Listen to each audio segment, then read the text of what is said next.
जय श्री राम दोस्तों। जैसा कि आप जानते हैं कि भारत में अयोध्या अब राममय हो गई है। और भारत में अयोध्या ही क्यों, पूरा भारत ही राममय हो गया है, क्योंकि 22 जनवरी को हमने अपने आराध्य प्रभु श्री राम को उस मंदिर में बिठा दिया है, उस मंदिर में उनको स्थापित कर दिया है, या फिर उनकी प्राण प्राण प्रतिष्ठा हो गई है, जिस दिन के लिए हमने 500 साल से इंतजार किया।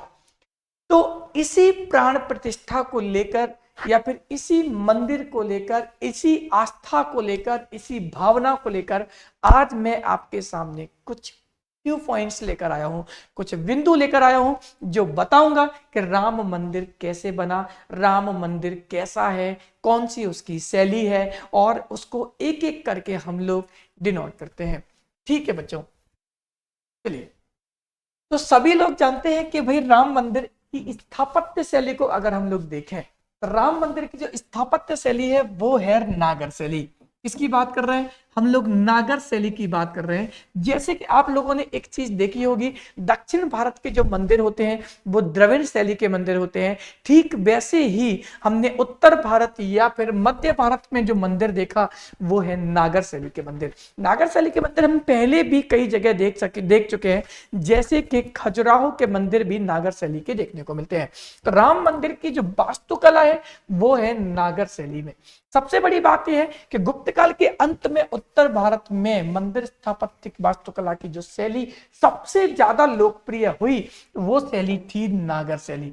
इसकी कौन सी शैली थी? वो नागर शैली थी। और सबसे एक बात और इंपॉर्टेंट है कि भाई मंदिर में मुख्य शिखर के अलावा 3 मंजिलें बनाई गई हैं और 5 मंडप बनाए गए हैं। दोस्तों फिर से ध्यान दीजिए, मंदिर में 3 मंजिल बनाई गई हैं और 5 मंडप बनाए गए हैं। ये सबसे इंपॉर्टेंट चीजें हैं। सबसे बड़ी बात है कि यहां से मैं जो चीजें बता रहा हूं वो प्रश्न पेपर में भी रिलेट हो सकते हैं, और हमारी जानकारी, अगर हम लोग राम भक्त हैं तो हमें भी जानकारी होनी चाहिए कि भाई मंदिर में क्या क्या है। ओके, तो हम लोग बात करते हैं कि 5 मंडप हैं और 3 मंजिल हैं। उन 5 मंडपों के नाम मैंने आपके सामने बताए हैं। इसको नृत्य मंडप बोलते हैं, रंग मंडप बोलते हैं, गूढ़ मंडप बोलते हैं, कीर्तन मंडप बोलते हैं और प्रार्थना मंडप बोलते हैं। तो ऐसा है हमारा प्यारा राम मंदिर। अगर हम लोग देखें तो नागर शैली के अंतर्गत शिखर, आमतौर पर जो ऊपर के जो शिखर होते हैं वो 3 प्रकार के शिखर बनाए जाते हैं। एक शिखर बनाया जाता है लैटिना या फिर रेखा प्रसाद का, एक शिखर बनाया जाता है फमसान का, एंड एक शिखर बनाया जाता है बल्लभी का। तो सबसे बड़ी बात ये करते हैं कि इन शिखर में कुछ छोटे छोटे फ्यू पॉइंट्स होते हैं जिससे ये शिखर एक दूसरे से अलग होते हैं। जैसे हम लोग बात करते हैं इनका जो लैटिना शिखर है, इनका आधार जो होता है, बेस जो होता है वो वर्गाकार होता है और दीवारें ऊपर की ओर एक बिंदु की ओर मुड़ी हुई होती हैं। ऊपर की ओर एक बिंदु की ओर मुड़ी हुई होती है। एक फमसाना शिखर जो होता है इसका आधार व्यापक होता है एंड लैटिना की ऊंचाई की तुलना में थोड़ा सा छोटा होता है। इनसे कैसे होता है? थोड़ा सा छोटा होता है और ये एक सीधी रेखा में ऊपर की ओर झुके हुए होते हैं। ये मुड़े हुए होते हैं एक बिंदु पर और ये ऊपर की ओर झुके हुए होते हैं। इसके बाद बल्लभी शिखर की बात करेंगे तो इनका आधार आयताकार होता है और इसकी छत गुंबदाकार होती है और कक्षों के रूप में होती है अलग अलग। मतलब इसको आप लोग एक तरह से बोल सकते हो क्या, वैगन वोल्टेड रूप भी बोल सकते हो। तो ये अलग अलग प्रकार के शिखर होते हैं जो कि नागर शैली को प्रदर्शित करते हैं। क्लियर? इसके अलावा जब हम लोग राम मंदिर की और विशिष्ट विशेषताओं की ओर जाएंगे तो हम लोग सबसे पहले जाते हैं गर्भगृह की ओर। किसकी बात करते हैं? गर्भगृह की। तो नागर शैली के मंदिर में एक ऊंचा चबूतरा होता है, एक वेदी होती है। चबूतरे को हम लोग वेदी के रूप में जानते हैं और उस वेदी पर बनाए जाते हैं ये, और जिस पर गर्भगृह होता है। एक चबूतरा होता है, वेदी होती है, उस पर गर्भगृह होता है और गर्भगृह में मंदिर के मुख्य अधिष्ठान में देवता की मूर्ति को स्थापित किया जाता है। गर्भगृह के कहां पर? बीच में, सेंटर में देवता, जो भी भगवान को हमें बिठाना है उन भगवान को हम लोग वहां बिठाते हैं। कहां पर? अधिष्ठाता में। ओके, इसके अलावा एक चीज और होती है जिसको बोलते हैं हम लोग प्रदक्षिणा पथ। ये नागर शैली की विशेषताओं को हम लोग डिनोट कर रहे हैं। फिर से एक बार सुनिए, हम लोग नागर शैली और इसी शैली का हमारा राम मंदिर है। इसके अलावा प्रदक्षिणा पथ की बात करेंगे तो इसमें गर्भगृह के चारों एक एक प्रदक्षिणा पथ कहते हैं, और एक चीज समान दूरी पर एक या उससे अधिक मंडप भी बनाए जाते हैं और उसके चारों तरफ हम लोग घूमते भी हैं। ओके, तो प्रदक्षिणा पथ के बाद हम लोग बात करेंगे मंडप की। तो मंडप जो होता है मुख्य मंदिर के सामने एक सभा हॉल या मंडप के रूप में होता है, मतलब ये मुख्य मंदिर है उसके सामने एक सभा हॉल के रूप में होता है, इसको हम लोग मंडप कहते हैं।